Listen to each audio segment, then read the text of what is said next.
Welcome to EduPom EdTech India. You're watching Expert Biology with Manisha Bedi, and the topic for the video is types of asexual reproduction. अब हम बात करेंगे types of asexual reproduction के बारे में, ठीक है? तो कितने types होते हैं asexual reproduction के? टोटल होते हैं 6 types, ठीक है? अब 6 types में क्या क्या आते हैं देखते हैं हम लोग. चलो मैं दूसरा कलर यूज कर लेती हूँ. फर्स्ट सबसे पहला है फिशन, ठीक है? सबसे पहला है फिशन, जिसमें आप पढ़ोगे 3 पार्ट्स के बारे में. दैट इज पढ़ोगे आप बाइनरी फिशन, मल्टीपल फिशन और स्पोरुलेशन, ठीक है? फिर सेकेंड टाइप क्या है? Second type is fragmentation. Okay, then third is budding, fourth is regeneration. इसको लंबा कर देते हैं. Now fifth one is spore formation and sixth one is vegetative propagation. Alright, तो ये होते हैं 6 तरह के asexual reproduction. अब हम 1 by 1 सबके बारे में बात करेंगे, ठीक है? सबसे पहले we are going to talk about fission. Okay, सबसे पहले हम किसके बारे में बात करने वाले हैं? We are going to talk about fission. चलो, फिशंस का मतलब क्या है? फिशन से आप क्या समझते हो?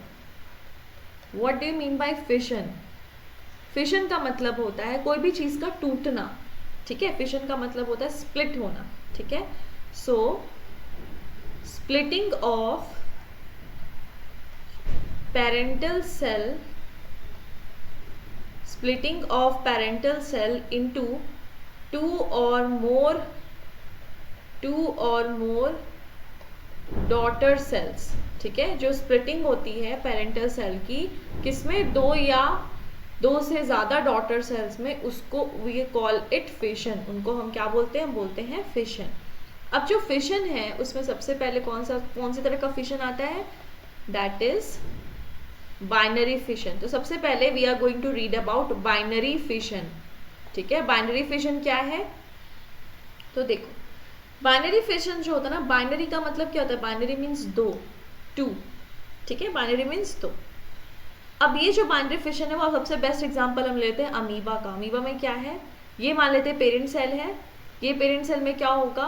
पेरेंट सेल में there will be an elongation of nucleus, ठीक है? न्यूक्लियस में क्या होगा? न्यूक्लियस क्या होगा? वो आपस में क्या होगा? डिवाइड करेंगे, ठीक है? न्यूक्लियस विल डिवाइड, ठीक है? ये देखो, न्यूक्लियस क्या हो रहा है? डिवाइड हो रहा है. डिवाइडिंग ऑफ न्यूक्लियस, ठीक है? Nucleus will divide here. ये क्या है? ये हमारा पेरेंट सेल, ठीक है? अब जब न्यूक्लियस डिवाइड होंगे तब एक तरह का इलोंगेटेड लाइक स्ट्रक्चर फॉर्म होगा, ठीक है? आपस में इनके बीच में क्या होगा? ट्यूब लाइक स्ट्रक्चर बनेंगे, ठीक है? उसके बाद ultimately what will happen? Ultimately they will divide into 2 different daughter sales. 2 different daughter sales बन गए. 2 अलग हो जाएंगे, 2 डॉटर सेल्स बनेंगे. डिफरेंट मत यूज करना, 2 डॉटर सेल्स बनेंगे, ठीक है? दोनों स्प्लिट हो जाएंगे, अलग अलग डिवाइड हो जाएंगे. तो बाइनरी फिशन का मतलब क्या है? बाइनरी फिशन जो है मतलब इसमें स्प्लिटिंग होगी पेरेंटल सेल की into 2 daughter cells. That is known as binary fission, ठीक है? तो क्योंकि हमने बोला था ना 3 तरह की होती है. एक होता है बाइनरी फिशन, एक है मल्टीपल फिशन और एक है स्पोरुलेशन, ठीक है? तो बाइनरी फिशन में 2 डॉटर सेल्स की फॉर्मेशन होगी. अभी हमें देखने किस में मिलता है? ये हमें देखने को मिलता है अमीबा या पैरामीशियम में. अमीबा एंड पैरामीशियम, इसका एग्जांपल क्या है? तो binary fission is seen in amoeba और इन पैरामीशियम, ठीक है? अब ये जो इनका जो प्लेन ऑफ डिवीजन है ना, जैसे वो जिस हिसाब से ये डिवाइड करते हैं, ये डिवीजन क्या हो सकता है? This division can B simple, या इरेगुलर, ये कहीं से भी डिवीजन हो सकता है। जैसे हमने एक एग्जांपल देना, मैंने एक मान लो सर्कल है तो उसको मैंने इससे डिवाइड किया, ठीक है, ऐसे डिवाइड किया, वो डिपेंड करता है आप हॉरिजेंटली डिवाइड कर रहे हो, वर्टिकली डिवाइड कर रहे हो, डायगोनली डिवाइड कर रहे हो, तो प्लेन ऑफ डिवीजन के हिसाब से होता है, ठीक है। Plane of division can be like of, it can be any plane of division, it can be of simple transverse हो सकता है, इरेगुलर भी, it can be longitudinal, it can be diagonal, ठीक है। अब हम देखते हैं B, second type of fission, that is multiple fission. Multiple fission,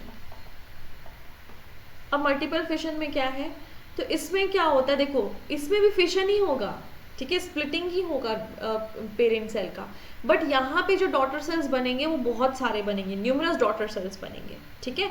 तो मान लेते एक सेल है, ठीक है, अब इसमें क्या है, सेल में ये हो गई न्यूक्लियस, दिस इज न्यूक्लियस, और ये है साइटोप्लाज्म, ठीक है। अब क्या होगा कि यहाँ पर बन गए बहुत सारे डॉटर सेल्स, यहाँ पे हैं बहुत सारे डॉटर सेल्स हमारे, ठीक है। मैं एकदम रफ सा डायग्राम बना के आपको समझा रही हूँ। ये सब क्या है, ये हैं बहुत सारे daughter cells,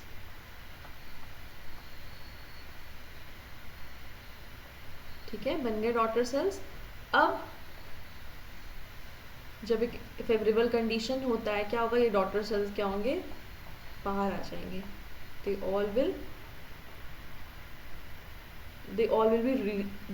will be released out of the cell, ठीक है। ये क्या है हमारे, ये हैं डॉटर सेल्स ना, ये क्या हो रहे हैं, रिलीज ऑफ डॉटर सेल्स। फिर अगेन वो क्या होंगे, वो डॉटर सेल्स आगे एडल्ट फॉर्म करेंगे, एडल्ट फॉर्मेशन में आएंगे, एडल्ट फॉर्म में, और फिर वो क्या करेंगे आगे जाके, they will form more daughter cells and same situation, same process will go on and on.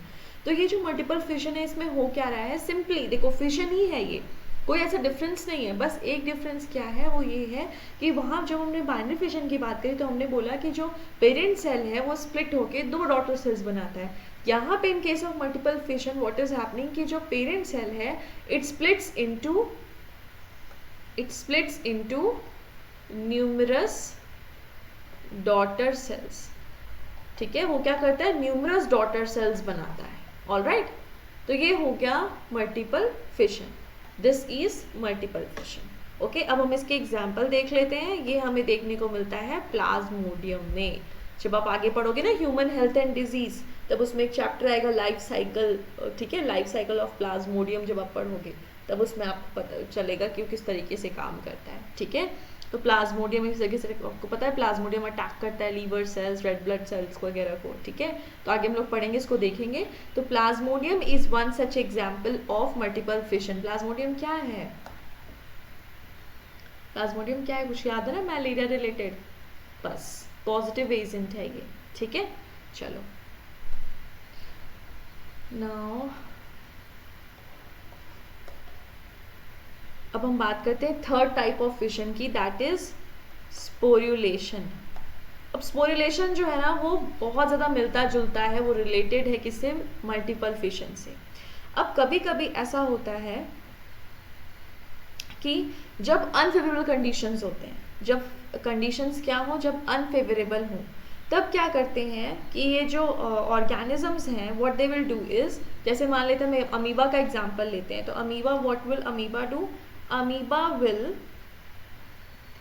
आपको पता है कि जो अमीबा है उस अमीबा के पास क्या होता है, स्यूडोपोडिया होता है, ठीक है। अमीबा के पास क्या होता है, स्यूडोपोडिया होता है। मैं बताती हूँ स्यूडोपोडिया की हेल्प से करता है क्या। फॉर एग्जाम्पल इसको यहाँ पे कोई खाना दिख गया, ठीक है, तो ये अपने स्यूडो मीन्स क्या होता है, pseudo means false, podia means feet, ठीक है, podia means feet and pseudo means false. तो ये अपने फॉल्स फीट से क्या करेगा, ये इसके तरफ जाएगा, it will travel to its food, ये उसका फूड है।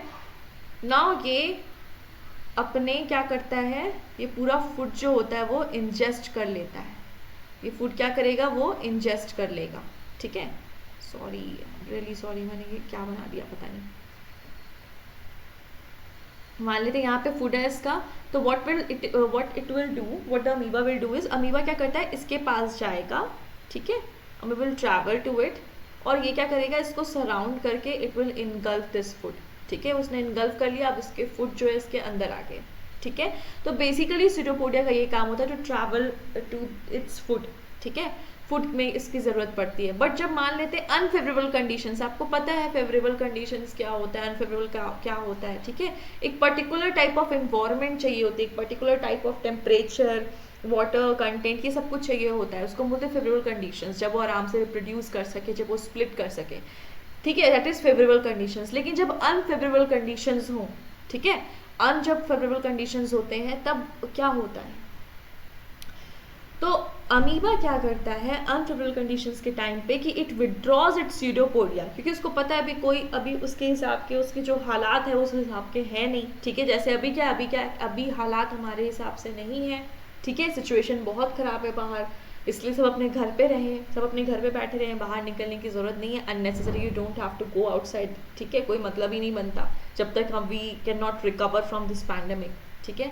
तो बिल्कुल वैसे ही अमीबा के भी अनफेवरेबल कंडीशंस चल रहे हैं, तो अमीबा के जब अनफेवरेबल कंडीशंस चलेंगे तो it will withdraw it's pseudopodia and what it will do, ये अपने बाहर ना क्या करेगा, ये अपने बाहर एक 3 लेयर्ड कवरिंग बना देगा, ठीक है, it will form a 3 layered covering, जिसको हम सिस्ट भी बोलते हैं, ठीक है, अपने बाहर अराउंड इटसेल्फ, ठीक है। So what it will do कि during unfavourable conditions amoeba withdraws its pseudopodia and forms a 3 layered covering cyst और 3 layered hard covering around itself which is known as cyst, और इस प्रोसेस को हम बोलते हैं इंसिस्टेशन। इंसिस्टेशन आप खुद सोचो, इंसिस्टेशन मीन्स अपने बाहर सिस्ट का फॉर्मेशन करना, अपने बाहर एक हार्ड कवरिंग का फॉर्मेशन करना ड्यूरिंग अनफेवरेबल कंडीशंस, तो दैट इज नोन एज इंसिस्टेशन। तो इससे रिलेटेड एक टर्म समझ में आ गया हमें, दैट इज इंसिस्टेशन, हमने एक नया टर्म पढ़ा। तो अगर आगे आपसे पूछा जाए कि what do you mean by encystation, तो आप समझ जाओगे that what you have to answer, encystation का मतलब होता है कि जब अनफेवरेबल कंडीशंस पड़ रही हो तो कुछ सिंगल सेल ऑर्गेनिजम्स क्या करते हैं, they form a hard covering, a hard outer covering, 3 layered outer covering outside themselves या अराउंड देमसेल्व्स, ठीक है, that is known as cyst and the whole process is known as encystation, ठीक है। अब क्या किया उन्होंने, एक कवरिंग बना ली। अब क्या होगा, जब अनफेवरेबल कंडीशंस के बाद जब फेवरेबल कंडीशंस आएंगे, अब जब आ गए फेवरेबल कंडीशंस, तो जब फेवरेबल कंडीशंस आएंगे what they will do, they will release out themselves from the cyst, ठीक है, this cyst will break ये जो cyst है वो क्या करेगा, वो ब्रेक आउट हो जाएगा, वो डिवाइड कर जाएगा, ठीक है, वो पूरी तरीके से जो कवरिंग है वो क्या करेगी, वो it will break out to release out different daughter cells। अब उन्होंने किया क्या है, इन सब ये सारे जो थे वो क्या थे, सिस्ट के अंदर प्रोटेक्टेड थे, ठीक है। तो जब अनफेवरेबल कंडीशंस आई, जब उन्होंने देखा कि हाँ उनके हिसाब का टेम्परेचर, उनके हिसाब का कंडीशन है, तब उन्होंने क्या किया, मैं दूसरे डायग्राम में दिखाती हूँ, तब उन्होंने क्या किया, ये जो पूरा अभी कवर्ड था, कहाँ पे कवर्ड था, ये सिस्ट के अंदर, ठीक है, it was covered by cyst. जैसे ही फेवरेबल कंडीशंस आए, क्या होगा, this all will release out. तो इस डायग्राम को देख के आपको याद आ रहा होगा किसका, मल्टीपल फिशन का। तो बिल्कुल वैसे ही होता है, जैसे ही अनफेवरेबल कंडीशंस हैं तो क्या करेंगे, ये सिस्ट फॉर्म कर लेंगे अपने बाहर, और जैसे ही फेवरेबल कंडीशंस आएंगे they all will release out into the environment and they will produce many amoebas. मतलब क्या होगा, बेसिकली वो स्पोर्स फॉर्म करते हैं। इस पूरे प्रोसेस को हम क्या बोलते हैं,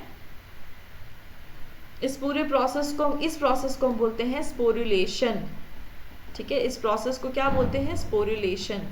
स्पोरुलेशन का मतलब यहाँ पे क्या, यहाँ पे क्या हो रहे थे, यहाँ पे डॉटर सेल्स बने, या वी कैन कॉल इट यहाँ पे स्पोर्स बने। तो जब फेवरेबल कंडीशन आई तो क्या हुआ, सिस्ट की जो वॉल थी इट बर्स्ट आउट मतलब क्या हुआ, टूट जाना, क्लियर आउट हो गया बिल्कुल, ठीक है, फट गया बेसिकली।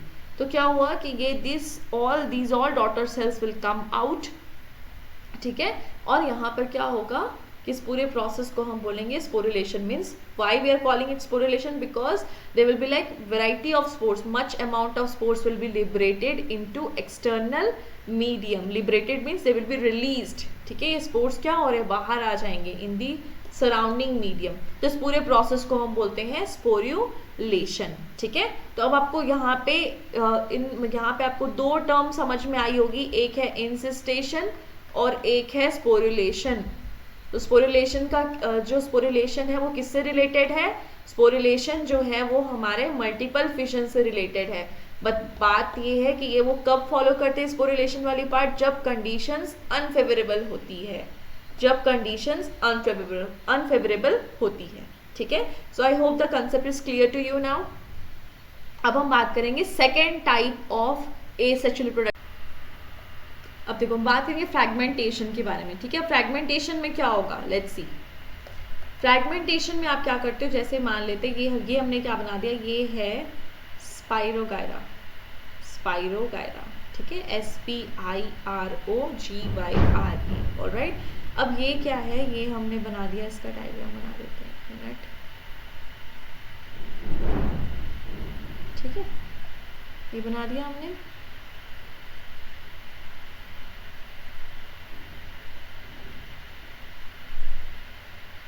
ठीक है, अब देखो ये क्या है बेसिकली, और यहाँ पे क्या होगा, यहाँ पर हमने बना दिया न्यूक्लियस बना देते हैं, न्यूक्लियस, और इनके अंदर क्या होता है, स्पाइरोगायरा.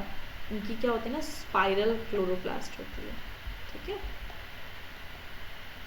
अब क्या, जब फ्रैगमेंटेशन में क्या होता है, सी, अब स्पाइरोगायरा में क्या होगा, that it is actually it is seen in Spirogyra. Fragmentation is seen in Spirogyra, and fragmentation is a mode of asexual reproduction जिसमें कि जो पेरेंटल बॉडी होता है it breaks into 2 or more fragments. ये क्या है, ये हमारा पेरेंटल बॉडी है. ठीक है, पेरेंटल बॉडी है ये हमारा. तो इसमें क्या होता है, ये एक या दो फ्रेगमेंट्स में डिवाइड होते हैं, ये एक या दो फ्रैगमेंट्स में डिवाइड होते हैं. और अगर ये एक या दो फ्रैगमेंट्स में डिवाइड करेंगे तो ये कुछ ऐसा सा बनाएंगे,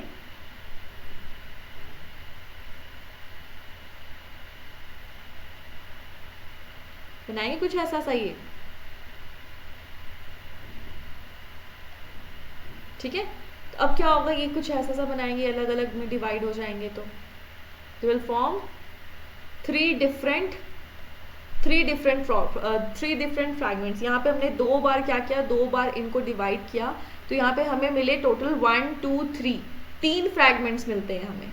ठीक है, तो फ्रैगमेंटेशन का मतलब क्या होता है कि जब पेरेंटल बॉडी डिवाइड करती है एक या दो time to form different fragments. अब ये क्या होंगे, ये बड़े होके क्या करेंगे, ये पूरा ये बड़े होके यही पेरेंटल सेल का फॉर्मेशन करेंगे. ठीक है, ये खुद क्या करेंगे, ये खुद बड़े होके when they will form, they will be an adult. ठीक है, जब वो एडल्ट बन जाएंगे, जब वो बड़े हो जाएंगे, they will again split, they will again follow this fragmentation process and divide into 3 और more than 3 fragments, and then again वो एडल्ट फॉर्म में कन्वर्ट होंगे, और फिर ये जो प्रोसेस है वो चलता रहेगा.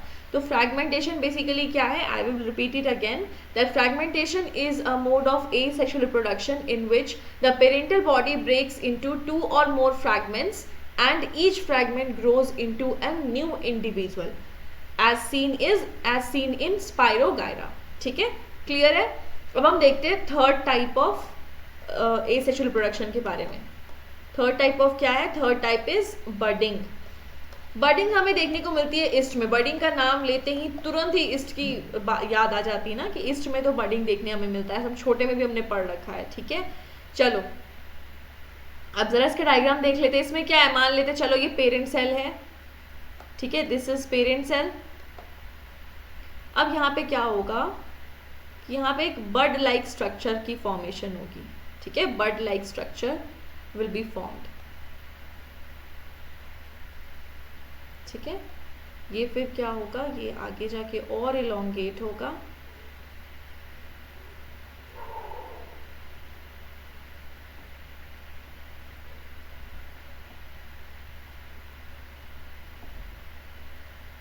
फिर ये क्या होंगे, ये अलग अलग हो जाएंगे.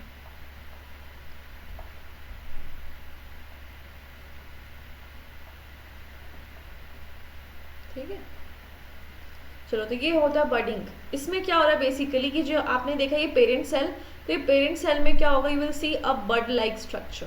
ठीक है, पेरेंट सेल में क्या आप देखोगे कि जब बडिंग में एक बड लाइक स्ट्रक्चर का फॉर्मेशन होता है। फिर क्या होगा, आपस में जो न्यूक्लियस है वो इसमें क्या होंगे, डिवाइड होंगे। ठीक है, डिवाइड होने के बाद व्हाट हैपन्स, वो बाद में क्या होते हैं, स्प्लिट कर जाएंगे, वो बड़े होके once it attain a particular size वो स्प्लिट होके वो फॉर्म करेंगे दो डिफरेंट डॉटर सेल्स। तो बडिंग में बेसिकली क्या होता है, budding is a mode of asexual production in which one, एक, या ये सिर्फ एक नहीं बन सकता, ये एक से ज्यादा भी आउटग्रोथ देखने को मिल सकते हैं यहाँ पर। ठीक है, ये बर्ड लाइक स्ट्रक्चर के ये आउटग्रोथ टाइप देखने को मिलेगा जो बाद में बड़े होकर एक प्रॉपर बर्ड फॉर्म करेगा। एंड देन उनमें क्या होगा, न्यूक्लियस सारा कुछ जो है वो न्यूक्लियस साइटोप्लाज्म इक्वली क्या होंगे, डिवाइड होंगे एंड देन वो स्प्लिट करके दो डॉटर सेल्स बनाएगा। ठीक है, तो let's define this budding. Budding is a mode of asexual production in which one or more outgrowths या buds are produced which initially will remain attached to, जो शुरू में तो पेरेंट सेल से अटैच्ड होते हैं, देखो ये अटैच्ड है, फिर ये बाद में eventually what they do, they split, वो अलग हो जाते हैं। ठीक है, to form a new individual, और ये हमें देखने को मिलता है किस में, ईस्ट में। ठीक है, अब हम देखेंगे फोर्थ मोड ऑफ रिप्रोडक्शन या fourth type of asexual reproduction, that is regeneration. अब रीजेनरेशन का बेस्टेस्ट एग्जाम्पल जो है ना वो है प्लेनेरिया। ठीक है, रीजेनरेशन का जो बेस्टेस्ट एग्जाम्पल है दैट इज प्लेनेरिया। प्लेनेरिया में क्या होता है, प्लेनेरिया में देखो आप प्लेनेरिया को क्या करोगे ना, अगर आपने प्लेनेरिया ले लो या फिर आप ये ले लो हाइड्रा ले लो, ठीक है, इसमें देखने मिलता है। रीजनरेशन का मतलब क्या है कि अगर मान लेते हैं आपने क्या किया, फॉर एग्जाम्पल आपने क्या किया कि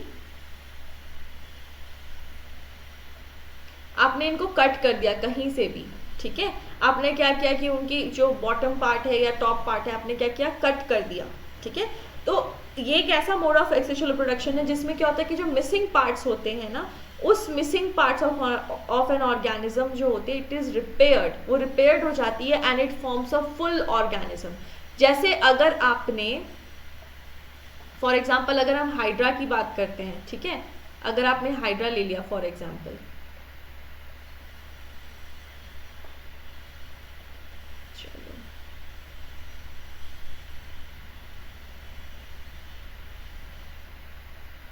अब हाइड्रा को हमने कट कर दिया, फॉर एग्जाम्पल हमने कट कर दिया, अब क्या होगा, ये हमें कुछ ऐसे डिफरेंट पार्ट्स मिलेंगे इसके। ठीक है, ये कुछ ऐसा सा डिफरेंट पार्ट मिला हमें। अब ये जो डिफरेंट पार्ट है ना, ये प्रॉपर एक ऑर्गेनिज्म में ये क्या करेंगे, डिफरेंट ऑर्गेनिजम्स बना लेंगे। तो सोचो ये जब हमने इसको डिवाइड किया तो हमें क्या मिले थे, हमें तो मिले मिसिंग पार्ट्स। ठीक है, मिसिंग पार्ट्स मिले हमें। तो ये मिसिंग पार्ट्स में इतनी एफिनिटी होती है कि वो क्या करते हैं, मिसिंग पार्ट्स क्या करते हैं, वो अपने आप को रिपेयर कर लेते हैं और वहाँ पे प्रोलिफरेशन होता है। प्रोलिफरेशन का मतलब फॉर्मेशन होता है न्यू सेल्स का, फॉर्मेशन होता है किसका, न्यू सेल्स का, और वो क्या करते हैं बाद में बड़े होकर वो पूरा प्रॉपर ऑर्गेनिज्म बना लेते हैं। ठीक है, ठीक है, क्लियर। अब आप कंफ्यूज होते हैं पॉसिबली कि रीजनरेशन और फ्रैगमेंटेशन में कोई सिमिलैरिटी तो नहीं है। ऑल्दो डायग्राम देके हो सकता है सिमिलैरिटी लगे, but fragmentation is just a type of reproduction जहाँ पे 2-3 फ्रैगमेंट्स बनते हैं। बट रीजनरेशन का क्लियर मतलब ये होता है कि हमने ऐसे डिवाइड किया, या हमने ऑर्गेनिज्म का for example if it lost it years और आईज या हेड, ठीक है, हेड पार्ट या टेल पार्ट या बॉटम पार्ट लॉस्ट हो जाता है, तो इस रीजनरेशन में ये होता है कि जो मिसिंग पार्ट्स होते हैं वो मिसिंग पार्ट्स रिपेयर हो जाते हैं by the formation of new cell and then they form an adult organism. ठीक है, वो प्रॉपर एक ऑर्गेनिज्म कल को फॉर्म कर लेते हैं। तो ये तो वर्क प्लानेरिया हाइड्रा को में देखने मिलता है। एक इंटरेस्टिंग फैक्ट बताती हूँ, ह्यूमन बींग्स में जब लीवर ट्रांसप्लांटेशन किया जाता है तो लीवर के पास एक एफिनिटी होती है रीजनरेशन की। लीवर में भी रीजनरेशन चीज देखी जाती है, ह्यूमन में सिर्फ लीवर में ही ऐसा पॉसिबल है। और जो स्किन होता है, स्किन सेल्स वगैरह भी आप देखते होंगे, चोट वोट लग जाती है स्किन, वापस से वहाँ पे रीजनरेशन होने लग जाती है, स्किन सेल्स जो होते हैं वो फॉर्म होने लग जाते हैं। ठीक है, वो एक भरने की एक वो क्षमता होती है। ठीक है, लीवर में भी ऐसी होता है, लीवर का जब एक टुकड़ा काट के ट्रांसप्लांटेशन पे लगा देते हैं तो हम बोलते हैं ना liver grows into in its own form. ठीक है, तो लीवर में एक रीजनरेशन वाली एक कैपेसिटी होती है। ठीक है। उसके अलावा जो जाइगोट है, जाइगोट के पास एक कैपेसिटी, जाइगोट क्या करता है, zygote can form an whole individual, एक होल इंडिविजुअल होल ऑर्गेनिज्म बना देता है। ठीक है, तो अब समझ में आ गया रीजनरेशन का मतलब क्या होता है। Regeneration is a mode of asexual reproduction in which the missing parts of an organism is repaired by the proliferation. Proliferation अगर टर्म कहीं दिख जाए तो कंफ्यूज नहीं होना है, प्रोलिफरेशन का मतलब है फॉर्मेशन। ठीक है, formation of the new sales. ठीक है, तो हमें देखने को मिला प्लानेटरी और हाइड्रा में, ह्यूमन के केस में, लीवर में भी देखने मिलता है, जाइगोट में भी देखने मिलता है। ठीक है, अब हम बात करेंगे स्पोर फॉर्मेशन की। स्पोर फॉर्मेशन, स्पोर फॉर्मेशन में क्या है, तो स्पोर फॉर्मेशन में आप 3 तरह के मेन स्पोर्स पढ़ने वाले हो। सबसे पहले हम बात करेंगे जू स्पोर्स की। ठीक है, अब जू स्पोर्स क्या है, what do you mean bye जू स्पोर्स। देखो ये डायग्राम बना लेते हैं एक।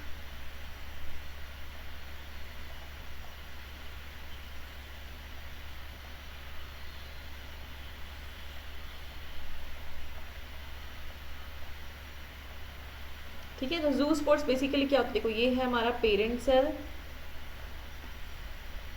स्पोर फॉर्मेशन एक तरह का स्पोर्स हम पढ़ रहे हैं। ठीक है, सबसे पहले will talk about zoospores. तो जू स्पोर्स बेसिकली क्या होते हैं, zoospores are endogenously produced, endogenously अंदर जो प्रोड्यूस, इंटरनली जो प्रोड्यूस्ड होते हैं, these are unicellular naked, naked means इनके ऊपर कोई कवरिंग नहीं होती इन स्पोर्स के ऊपर, and they are motile, motile means ये आराम से मूव कर सकते हैं।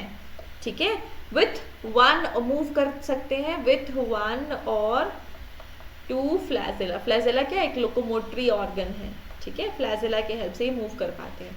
तो जू स्पोर्स बेसिकली, जू स्पोर्स किस में हमें देखने मिलता है, ये हमें देखने मिलता है क्लेमाइडो, क्लेमाइडोमोनास में।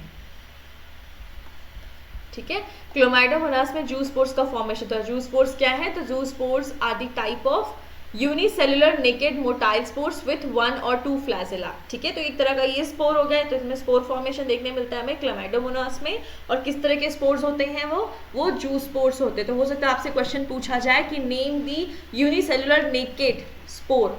ठीक है, तो आपको याद रखना होगा कि दैट इज जू spore, unicellular naked motile spore. अगर मोटाइल स्पोर की बात करी जाए तो वो है जू स्पोर्स, अगर नॉन मोटाइल की बात करी जाए तो वो है कोनिडिया, जो अभी आगे पढ़ने वाले हम, जो हमें देखने को मिलता है किसमें, पेनिसिलियम में। ठीक है, तो एग्जांपल याद रखना, zoospores is found in, sorry zoospores are seen in Chlamydomonas. ठीक है, अब चलो इसका सेकंड देखते हैं। सेकंड तरह का स्पोर है हमारे पास, कौन सा, सेकंड तरह की जो स्पोर बनती है दैट इज कोनिडिया।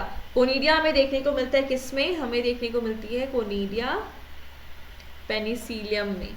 ठीक है, पेनिसिलियम में क्या है, मान लेते हैं हमने ये बना लिया।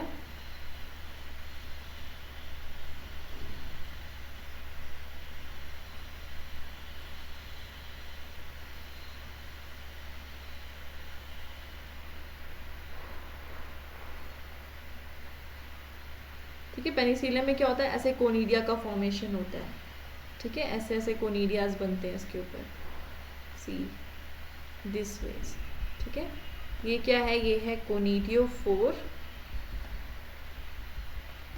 And these are the conidias. ये क्या है, ये सारे कोनिडियाज हैं। ठीक है, नाउ कोनिडिया क्या होते हैं, तो कोनिडिया तो एसेक्सुअल, ये हमें पता ही है सिंस हम ऑलरेडी पढ़ ही रहे हैं सेक्सुअल रिप्रोडक्शन के बारे में। ये एसेक्सुअल नॉन मोटाइल स्पोर्स हैं, these are the asexual non motile spores. ठीक है, या और ये जो स्पोर्स है ना, ये 2 तरीके के हो सकते हैं। जैसे या तो ये सिंगल, या तो आप चेन्स में देख रहे हो, चेन के फॉर्म में है ना, बहुत सारे हैं। ठीक है, या तो ये सिंगल भी हो सकते हैं, एक भी हो सकते हैं। तो अगर ये एक तरह के हो सकते हैं, या तो दे कैन एग्जिस्ट सिंगली या they can occur in chains. तो सिंगली, जो सिंगल कोनिडियाज हमें देखने को मिलते हैं वो देखने को मिलते हैं हमें किस में, फाइटोप्थेरा में। ये एग्जाम्पल है बच्चों,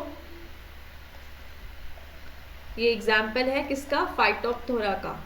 ठीक है, फाइटोप्थेरा में क्या होता है, सिंगल कोनिडियाज हमें देखने को मिलता है, वाइल जो चेन वाली conidias in the form of chains are seen in किसमें, पेनिसिलिन ने, सॉरी पेनिसिलिन बोल दिया मैंने, पेनिसिलिन तो एंटीबायोटिक, पेनिसिलियम में, ठीक है, पेनिसिलियम में देखने को मिलती है हमें conidia in the form of chains, ठीक है, और सिंगल कोनिडियास हमें देखने को मिलता है फाइटोप्थेरा में, ठीक है।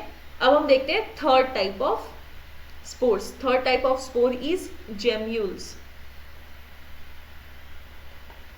जेम्यूल्स, ठीक है।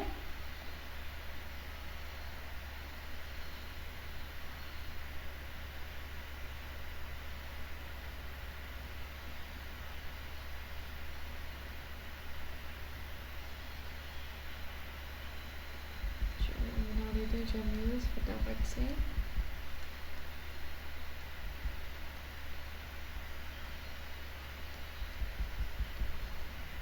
अब ये जेम्यूल्स क्या होते हैं,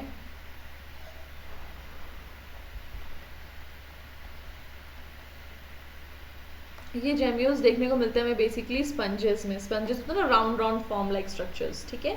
तो ये अगेन क्या है, ये भी एसेक्सुअल है, पता ही है, याद रहेगा आपको, एसेक्सुअल ये रिप्रोडक्टिव यूनिट्स हैं, रिप्रोडक्टिव यूनिट्स या इनको बर्ड्स भी बोला जाता है, रिप्रोडक्टिव यूनिट्स और बर्ड्स कॉल्ड एज जेम्यूल्स, ठीक है, इनको क्या बोलते हैं हम, जेम्यूल्स, GEMMULES, ठीक है।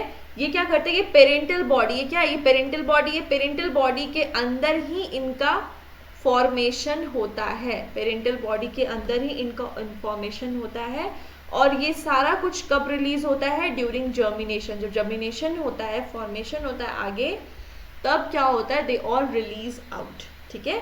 तो ये हो गया एग्जाम्पल किसका, जेम्यूल्स का, ठीक है। तो gemmules are seen in sponges. तो तीन तरह के 3 टाइप्स ऑफ हमें देखने को मिल गए स्पोर्स, स्पोर फॉर्मेशन की बात करें तो 3 तरह के स्पोर्स देखने मिल गए, एक जू स्पोर जो एक तरह के कैसे हैं, मोटाइल स्पोर्स हैं, second one is conidia which is non motile spores, और जेम्यूल्स जो रिप्रोडक्टिव यूनिट्स और रिप्रोडक्टिव बर्ड्स बोले जाते हैं उनको, ठीक है। चलो तो एग्जाम्पल वाइज भी समझ आ गया। अब हम देखते हैं 6th type of asexual reproduction, that is vegetative propagation. Vegetative propagation, आपने कुछ शो प्लांट्स वगैरह देखी होगी, ठीक है, वेजिटेटिव प्रोपागेशन में शो प्लांट्स वगैरह देखी होगी, जैसे देखा होगा आपने ब्रायोफाइलम वगैरह में। तो ब्रायोफाइलम में क्या होता है ना, ब्रायोफाइलम कैसे पत्तों पे ही, पत्तों के किनारे पे, अगर थोड़ा सा कंफ्यूजन है या नहीं ध्यान दिया हो तो इसको एक बार क्या करो, गूगल आउट कर लो, ब्रायोफाइलम लिख के गूगल आउट कर लो, तो आपको पता लगेगा कि ये जो ब्रायोफाइलम है, ये ब्रायोफाइलम का क्या है कि ये जो ब्रायोफाइलम्स होते हैं वो ब्रायोफाइलम के टिप पे लीफ बड्स का फॉर्मेशन होता है, ठीक है।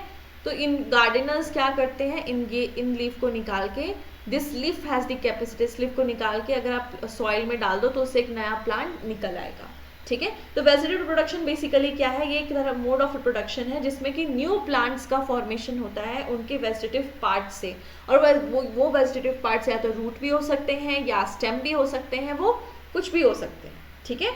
जैसे कि हम कुछ एग्जांपल्स लेते हैं, एक तो चलो ये एग्जांपल हो गया, दूसरा एग्जांपल आपने देखा होगा पोटैटो और ये अदरक वगैरह, ठीक है, अदरक वगैरह पोटैटो में आप देखते होगे, पोटैटो में क्या होता है, आई लाइक स्ट्रक्चर होती है, ठीक है। अगर आप उसको सॉइल में डाल दो तो क्या होता है, एक पोटैटो का नया प्लांट निकल जाता है, बन जाता है, ठीक है। In case of gingers, gingers में क्या होते हैं, जिंजर्स में राइजोम्स होते हैं, ठीक है, राइजोम जैसे निकले होते हैं, जड़ें हल्की हल्की पतली पतली जड़ें निकली होती हैं, उसको भी आप सो कर दो, if you so them into the soil, तो एक नया क्या होता है, जिंजर प्लांट तैयार हो जाता है, ठीक है, एक नया जिंजर प्लांट का फॉर्मेशन हो जाता है। अनियन और गार्लिक के केस में आप बल्ब का फॉर्मेशन होता है, ठीक है। अगैवे में आप बुलबिल का देखते हो फॉर्मेशन। तो ऐसे डिफरेंट स्ट्रक्चर्स बनते हैं। ब्रायोफाइलम के केस में हमने बताया लीफ बड्स का फॉर्मेशन होता है, ऑक्सैलिस में रनर्स बनते हैं, मिंट में सकर्स बनते हैं, ठीक है। इन केस ऑफ जो वाटर हाइकिंथ के एग्जाम्पल की बात करें, वाटर हाइकिंथ में क्या होता है, वाटर हाइकिंथ में कुछ ऐसे ऑफसेट्स बनते हैं, ठीक है, ये ऑफसेट्स बनते हैं आपस में, इस तरीके से नए नए प्लांट के फॉर्मेशन होते हैं, ठीक है। नाउ ये क्या हो रहा है, वेजिटेटिव प्रोपागेशन जो होता है वो एक तरह का फैसिनेटिंग फीचर है, बट कभी कभी ये एक तरह का टेरर के जैसे भी काम कर सकता है। कैसे काम कर सकता है, आपसे क्वेश्चन पूछा जा सकता है एग्जाम्स वगैरह में, या जस्ट फॉर नॉलेज आप लर्न करो कि जो वाटर हाइकिंथ है ना, वाटर हाइकिंथ जिसकी बोटानिकल नेम है इकॉर्निया क्रैसिप्स, इनमें क्या देखने मिलता है, इनमें यू विल सी ना कि वेजिटेटिव, इनमें इनको हम बोलते हैं टेरर ऑफ बंगाल बोला जाता है उन्हें, and Bengal is famous for fishes. तो अब हम बात करते हैं कि टेरर ऑफ बंगाल बोला क्यों जाता है। पहले एक्चुअली मैंने आंसर आउट कर दिया, but still why water hyacinth is considered as terror of Bengal, ठीक है, क्यों बोला जाता है इन्हें। सबसे पहला रीजन ये है कि देखो बंगाल जो है वो फिशेस के लिए फेमस है, कि वो most like fish eating area है, वहाँ के जो लोग होते हैं मोस्टली दे ईट फिशेस, ठीक है, Bengalis like they are famous for this, ठीक है, यूजुअली लोग कंसिडर करते हैं। तो होता है ना shiny hairs, blue big eyes, blue like bright eyes, ठीक है, प्रोटीन वगैरह लेते हैं, उनकी शाइनी हेयर्स एंड ऑल होती है, ठीक है, जीन्स वगैरह भी काफ़ी मतलब शाइनी स्किन भी होती है उनकी, ठीक है, दैट इज़ वाई। तो चलो अब बात करते हैं इसके बारे में। तो सबसे पहली चीज़ ये हो गई कि देखो टेरर ऑफ बंगाल इसलिए बोला था क्योंकि क्या होता है ना कि वाटर हाइकिंग कहीं पे भी आपने देखो, खासकर आप वाटर हाइकिंग देखोगे कहीं स्टैग्नेंट वाटर में, मान लो वो पानी बहुत टाइम से एक तरह के, एक होता है स्टिल वाटर, ठीक है, एक होता है फ्लोइंग वाटर, ठीक है, स्टिल या एक तरह का जिसको हम बोलते हैं स्टैंडिंग वाटर, जो एक तरह का एकदम जमा हुआ है एक जगह इकट्ठा है, ठीक है, उसमें आप देखोगे कभी कभी आपने ध्यान दिया होगा कि जो पानी होता है वो बहुत सारे ग्रीन प्लांट से कवर अप होता है, आपने कभी ध्यान दिया होगा, अनटिल अनलेस उसमें फूल वगैरह नहीं खिलते आप शायद उतना नोटिस नहीं कर पाते हो, ठीक है, लेकिन आप ध्यान देना कि कुछ वाटर बॉडी वाले इलाके में वो पूरा वाटर बॉडी जो होगा ना ऐसे प्लांट से कवर हो गया होगा, ग्रीन ग्रीन प्लांट्स आपको देखने को मिल रहे होंगे, ठीक है, वो क्या है बेसिकली वो वही वाटर हाइकिंग है।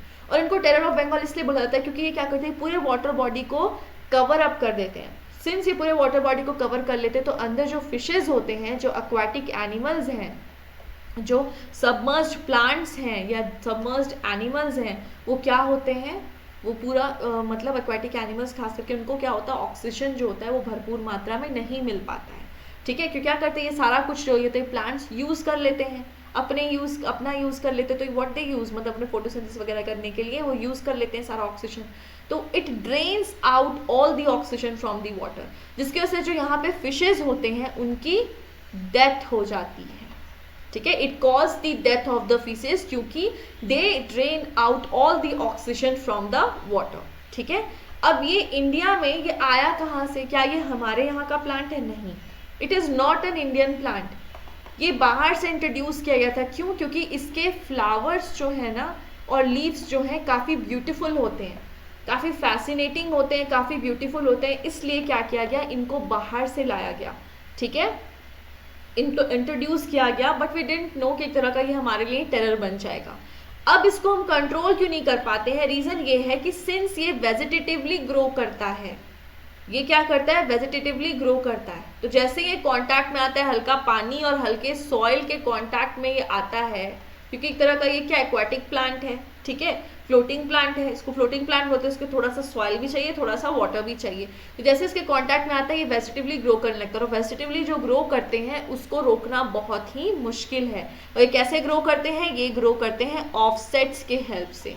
तो अगर ये क्वेश्चन आता है एग्जाम में या आपसे पूछा जाता है जस्ट फॉर नॉलेज ही कि water hyacinth, why water hyacinth is considered as terror of Bengal, then you can answer this, ठीक है, कि वाटर हाइकिंथ जो होता है वो ड्रेन आउट कर लेता है सारा ऑक्सीजन फ्रॉम दी वाटर, ठीक है, सो इस वजह से क्या होता है, फिशेस को पर्टिकुलर अमाउंट ऑफ ऑक्सीजन उनको नहीं मिल पाता है, and that causes the death of the fishes, and it was introduced in India because of very beautiful flowers and leaves. इसको हम कंट्रोल क्यों नहीं कर पाते हैं? इसको कंट्रोल करना इसलिए मुश्किल है क्योंकि ये फिनोमिनल रेट पर, फिनोमिनल रेट मतलब कि फटाफट ये मल्टीप्लाई करते हैं, फटाफट दे मल्टीप्लाई, जैसे बैक्टीरिया ना फिनोमिनल रेट पे ग्रो करते हैं, वैसे ये फटाफट फिनोमिनल रेट पे ग्रो करते हैं, and they use vegetatively reproduction, vegetative propagation, ठीक है, it can propagate vegetatively at phenomenal rate, that is why it is very much difficult to get rid of them, ठीक है। चलो, तो एसेक्सुअल रिप्रोडक्शन जो है एक तरह का कॉमनेस्ट मोड ऑफ रिप्रोडक्शन है जो सिंपल ऑर्गेनिजम्स में हमें देखने को मिलता है। ऑलराइट, नेक्स्ट टॉपिक में we will read about sexual reproduction. I hope the concept was clear to you.